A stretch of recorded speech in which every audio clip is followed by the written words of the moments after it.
T'imagines començar de zero en un altre país? I no parle d'anar d'Erasmus, que evidentment això tots ho faríem, sinó d'haver de canviar de costums i deixar tota la teua vida enrere. Quan canviem de país, la llengua pot ser la teua millor aliada. Això seria tot. Moltíssimes gràcies. Gràcies.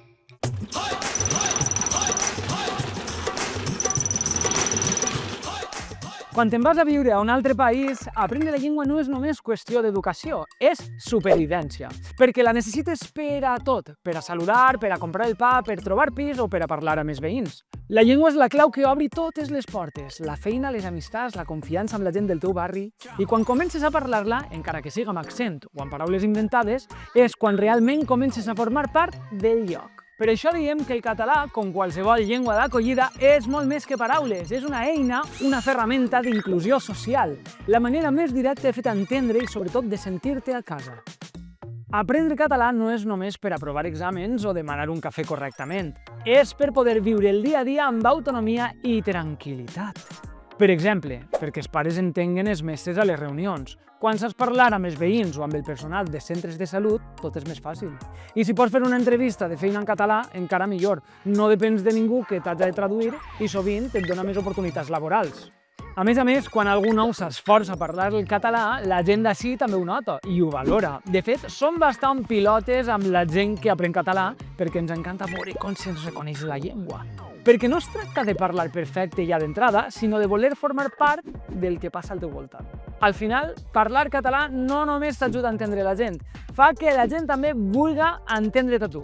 Perquè una llengua siga acollidora no vol dir només oferir cursos per aprendre-la, vol dir que estiga a tot arreu perquè la gent la trobi sense haver de buscar. Quan veus rètols o missatges en diferents llengües, te n'adones que algú ha pensat en tu i això et fa sentir més a prop. I alhora el català hi és, com la llengua que ens uneix. I després hi ha les activitats que realment funcionen. Projectes d'institut on alumnes d'ací i d'altres països treballen junts, tornejos esportius on tothom juga al mateix equip, tallers de rap, de teatre o de vídeos on cadascú parla com sap. I sense adonar-se'n, el català es barreja amb altres llengües i comença a sonar natural. Perquè al final, fer que el català siga acollidor no va de parlar perfecte, sinó de fer que tothom, siga d'on siga, s'hi senta benvingut i amb ganes de jugar la partida. Aprendre català ajuda a les persones nouvingudes a sentir-se part del que passa al seu voltant. És una eina per guanyar autonomia, fer amistats i trobar oportunitats. Quan el català es presenta a les escoles, carrers o activitats, es converteix en una llengua de trobada. Fer-la acollidora és cosa de tots, d'escoltar i de parlar amb naturalitat. Així doncs, fer del català una llengua d'acollida no va només de qui arriba, va de tothom, de voler que siga una llengua d'unió.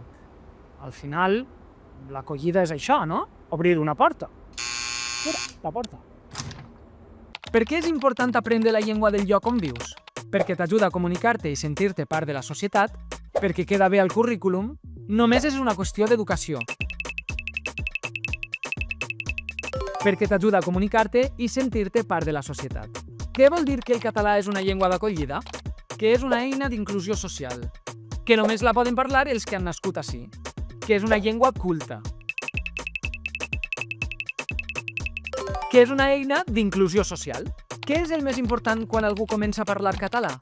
Fer-lo sentir còmode i part del grup. Valorar només si ho fa bé. Ignorar-lo fins que el parli perfecte. Fer-lo sentir còmode i part del grup.